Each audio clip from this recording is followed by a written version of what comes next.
is Marko Uskokovic, and I will tell you today how to set up high available WordPress installation using CentOS, Nginx, GlusterFS, distributed file system, and Percona extra DB cluster.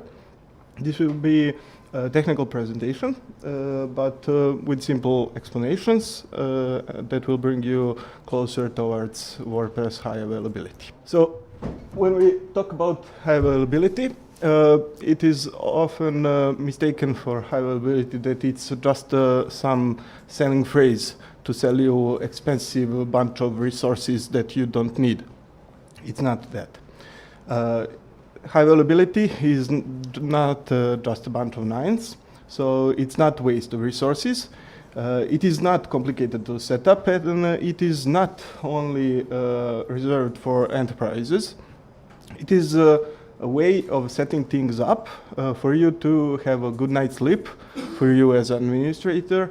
So if something goes down, your site will still be all right, be visible, and you can continue to sleep and do other stuff. High availability is measured in percentage of the time that the service, like website, is available to end users. And if you manage to keep your site available, working during hardware upgrades, software upgrades, failures of different kinds, hacker attacks or something else. So if you keep it, if you don't bother your visitors for more than 5 minutes over the 1 year, then you can say you have 99.999% of high availability. That is 5 nines, and it is the goal that we are all striving for. But even if you have 3 nines high availability, that is only 8.7 hours during 1 whole year that the service is not working. How can you achieve that? Well, you can try and buy some expensive, high-end, high-quality server that will be working perfectly until one day it doesn't. So when that happens, if you don't have a failover for that one server, then you will be in problem. So to avoid that problem and to achieve high availability, you need to remove all single points of failure of your system so that any component of your system can fail and the system still continues to work. So you do that by duplicating or triplicating everything that you have, including hard disks, network cards, power supplies, servers, storages, even data centers if you can afford it. Is it complicated? No, not really. It just seems complicated like on this picture, but it's not very complicated. Who needs high availability? Everyone who loses more money when the service is down than it takes to make service highly available. Anyone who cares about its reputation, because we all know that users don't like when site is not working. And anyone who employs smart admins that do want to have spare time and do want to have a good night's sleep and will make system highly available for that. There are some misconceptions about high availability, but be sure that your server will crash someday, and that your service that server is providing will not be working during that time.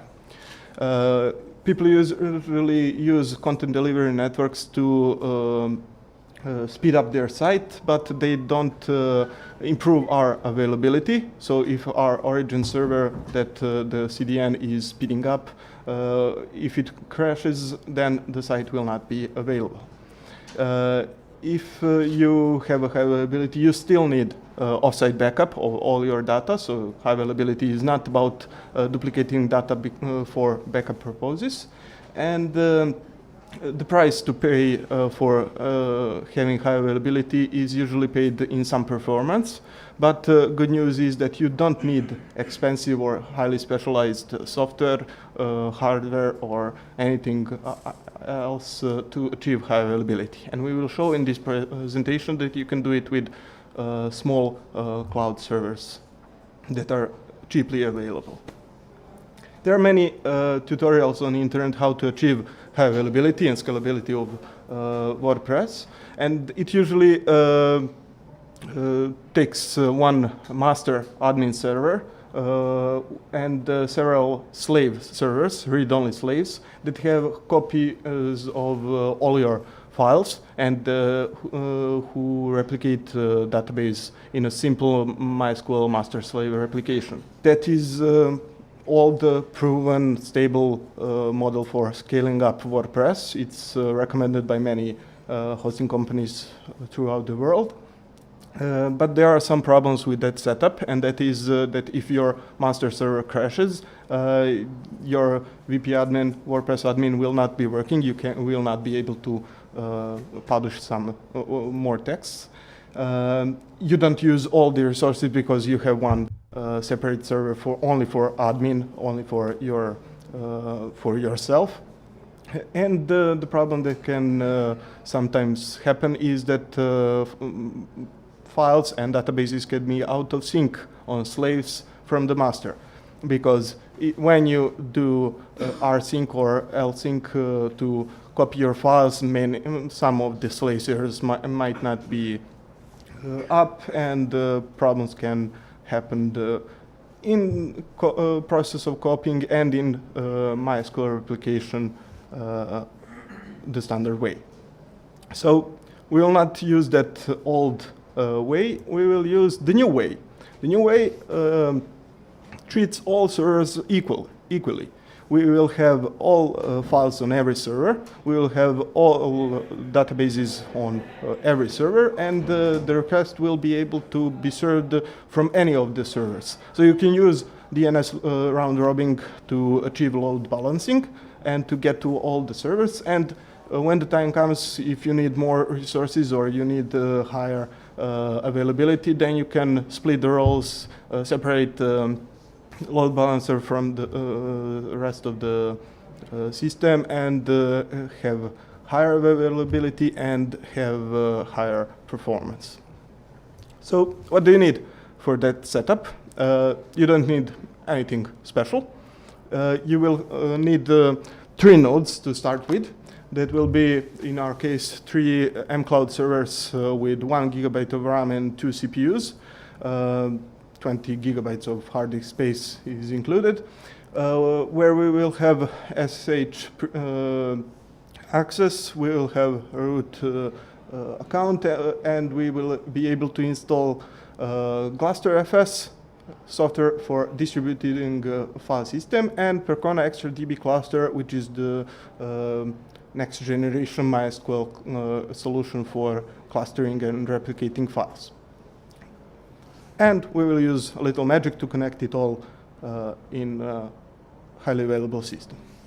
So what is GlusterFS? It's an open source, free solution for distributing files, replicating files, and scaling up your complete storage setup. It is supported by a big player like Red Hat. So it's tied to CentOS, but packages are also available for Ubuntu and other major distributions, so you can install it anywhere. We will use CentOS here, but you can use it anywhere. The big advantage of GlusterFS is automatic failover. If one of the nodes is not replicated fully, or if it's not working very well, then it will fail over to another nodes, and it will start self-healing automatically. So it will fit very well in our high availability setup that we want to set up. Percona masters at database masters at Percona company have created the Percona server, which is a fork of standard MySQL, and it provides better performance and more features. Their other product is called Percona Extra DB Cluster, which is high availability, active, and high scalability open source solution for MySQL clustering. It is open source, it is free, and you can install it easily, as we will see here. Also, we will use HA proxy to load balance our requests for web resources and to load balance and do health checking of our databases. So our WordPress installation will connect to HA proxy, and he will proxy that request to some of the nodes in the Percona XtraDB cluster. Might ask why we need 3 nodes if we want to just failover. Well, it's necessary for Percona XtraDB architecture, which requires 3 nodes in a cluster, at least 3 nodes. So the split brain can be avoided if one of the nodes fail. Other 2 can agree with each other that they have consistent data and that they can serve more data after the failure of one node. So you need to have a quorum, and for the quorum you can't have 2 nodes because half of the nodes need to be alive to have a quorum. You can, if you don't want to have 3 nodes, you can have only 2 nodes, but you will need some voting member on the side that is garb, separate daemon, which will serve as arbitrator for the quorum members. It will not contain data, but you can do it that way. GlusterFS is fairly simple to set up, but if you want to fix it when it's break, you need to have some knowledge of terminology of it, and you need to dig up some documentation and understand it. So to get to know some of the terms, I will tell you that bricks are the building blocks of GlusterFS, distributed file system. It is the simple directory on your file server. It can be on separate or file system or part of some other file system, but it uses pure files. It's not some binary database or something. It's files that you can access even without GlusterFS, but not do it.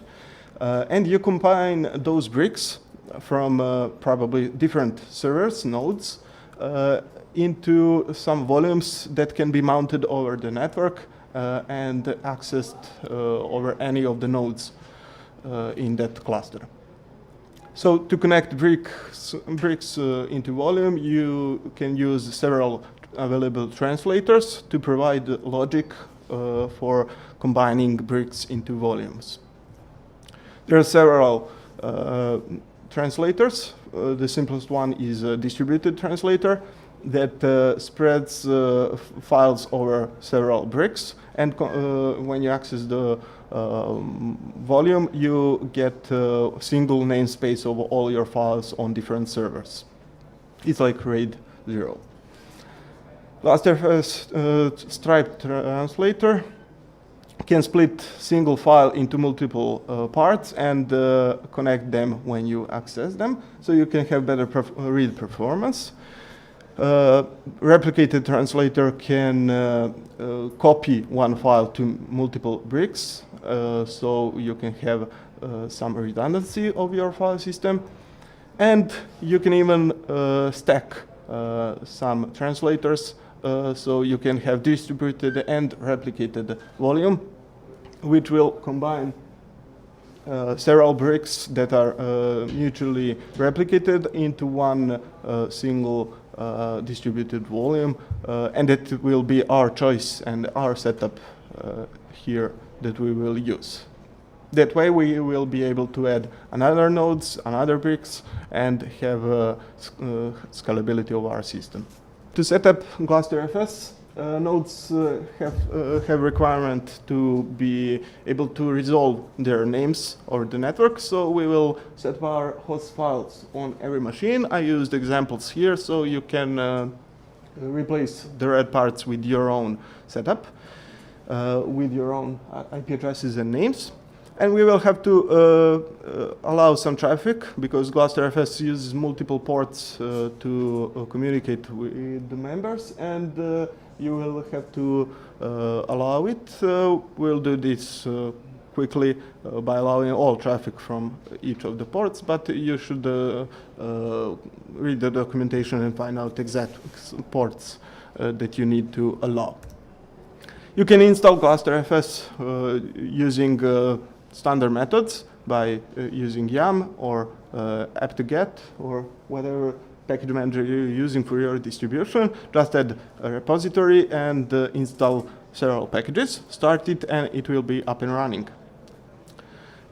You will need to connect your cluster nodes, introduce them to each other. So we will use Gluster peer probe command that will connect each of the members of the pool and join them into the working Gluster pool, which we can see with Gluster pool list command.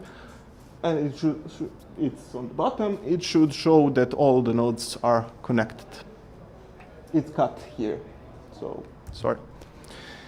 To create a volume, you use Gluster volume create command, provide it with the name of your volume, set up how many replicas of each of the files you need. We will use 3 replicas here, and you will specify the addresses of bricks that you want to connect into that volume.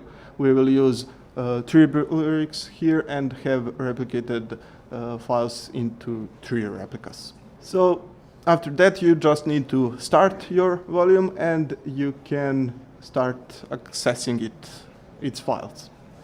To check the status, you use Gluster volume status command and provide it with the name of the volume. If everything went well with this setup, you should see that all bricks and all self-heal daemons are online with Y in that column. To use GlusterFS, you just mount it over the network using mount command with -t switch and provide it with the file system name GlusterFS. Since our servers here will be at the same time GlusterFS servers and clients, they can access the data over localhost, or if you have separated the GlusterFS servers, then the clients can access through any of the nodes. And even if that node later fails, you will be able to access data because the client will know all the addresses of the members of the Gluster cluster. So you can change some of the setups to improve performance, and we have here some performance options to turn on caching, to turn on read ahead, to specify cache size and flash behind, which is available too. So you can speed up at the cost of maybe losing some of the consistency if something goes bad. In this setup, we use 3 bricks like on the top of the picture. So we will have 3 nodes which are called MNS WordPress 1, 2, and 3, and they all have a single brick on them. We combine them into replication mode, and when we need to add more to expand our capacity, we will have to add 3 more nodes, because you can't have 3 replicas on 4 nodes out of the box. You need to in order to achieve that, you need to set up your cluster so that every server, every node has 3 bricks on it. And you can combine bricks in a colored way, like on the picture. So when you add this 4th server here, you will be able to mix it up and get your bricks replicated to each other in a same way, and you can achieve it with, you can have 4 servers and adding only 1 server at a time. As for Percona Extra DB cluster, which is able to provide us with synchronous replication and multi-master replication. It will also improve performance of replication because it can do parallel replication to multiple slave threads on the slave. And it will provide us with consistent replicated data of our databases. And we will see here how easy it is to provision new hosts into XtraDB cluster. You can install XtraDB cluster using standard tools, and you just need to import Percona's repository, which is available for Red Hat, CentOS, and Ubuntu, or you can compile it. And you just need to add several lines to your my.cnf file. So you can have, you specify your cluster name with the wsrep cluster name variable, which is something you can provide on your own. You need to specify addresses of the nodes in the cluster with this one line, and you need to specify authentication parameters for starting the snapshot state transfer, which is called SST, and it uses some username and password that you will add. When you start XtraDB cluster, you need to bootstrap first node, which is easily done with systemd scripts. And after that, you need to add those accounts for state transfer. So the other nodes can just be started, and they will start transferring data from master node and join the cluster. To check the status of your cluster, you need to run cluster check command, which will return if the node is synced and well behaving. When using XtraDB cluster, you need to be aware that the performance of whole system is limited to the weakest nodes. So you need to use all the same nodes. You might have problems with replicating some tables. It is possible, but not recommended. And if all nodes go down, you will have to do bootstrapping again, manually. Deadlocks with complicated queries will occur more often, but it is usually not a problem with WordPress. To load balance our servers and connections to databases, we will use hub proxy, HA proxy, and xinad. So we will configure our hub proxy to load balance from one port to another port. Our WordPress installation in this setup will connect to port 3307, where HA proxy is listening and load balancing between specified servers in the server configuration. And after that, you just enable it and start, and you will be able to access your data.